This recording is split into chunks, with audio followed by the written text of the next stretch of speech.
Break के बाद इस्तकबाल। Sher Kashmir Zarai university rice research centre Khudwani में आज live exhibition of temperate rice biodiversity के उन्वान से एक प्रोग्राम मुनाकिद हुआ। एडिशनल चीफ सेक्रेटरी व फाइनेंशियल कमिश्नर अतुल डल्लू यहां शरीक थे।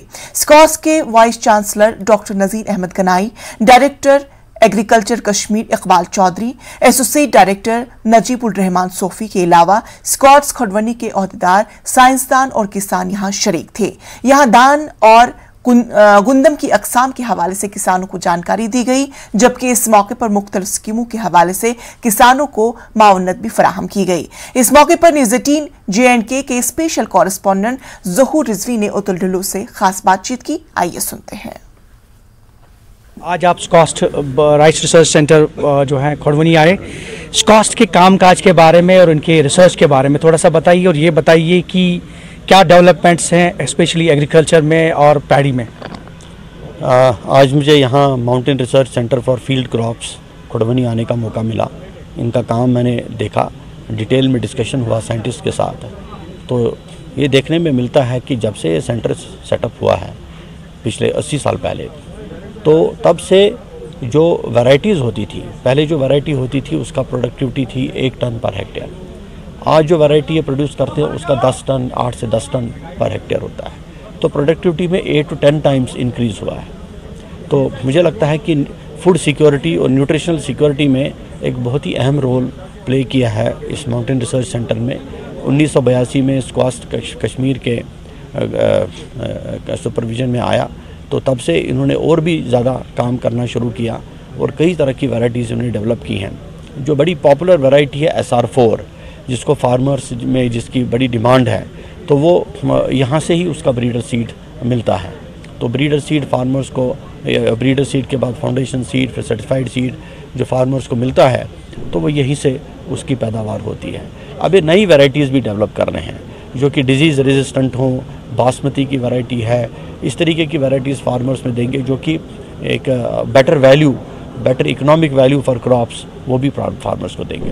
अच्छा सर, चूँकि आप टूरिज़्म में भी रहे हैं कमिश्नर सेक्रेटरी, और चूँकि आज आपका पोर्टफोलियो है एग्रीकल्चर डिपार्टमेंट, तो ये बताइए कि टूरिज़्म के साथ कंपेयर करेंगे अब हम हॉर्टिकल्चर और एग्रीकल्चर, तो आपको लगता है कि इट्स एन अपकमिंग जो है इससे इकॉनमी बूस्ट हो सकती है एग्रीकल्चर से भी और हॉर्टिकल्चर से भी, अगर इसमें ज़्यादा जो है इन्वेस्टमेंट की जाए?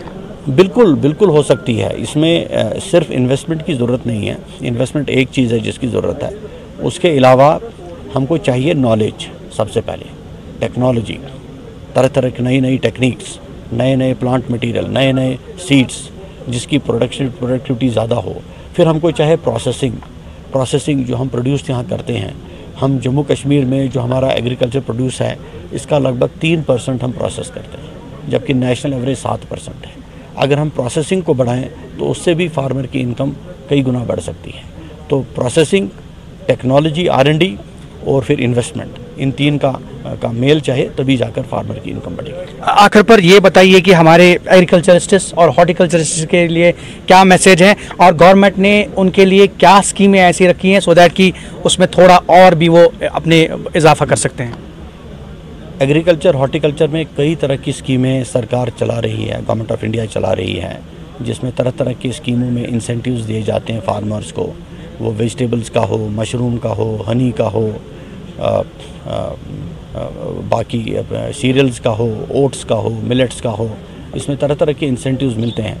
बट इंसेंटिव्स को छोड़ के भी मैं कहता हूँ कि एग्रीकल्चर में एक पोटेंशियल इतना है, और हॉर्टिकल्चर में ख़ास तौर से, जिसमें फार्मर एक न सिर्फ अपनी आमदनी अच्छी तरह से कमा सकता है बल्कि कई और लोगों को रोज़गार भी दे सकता है।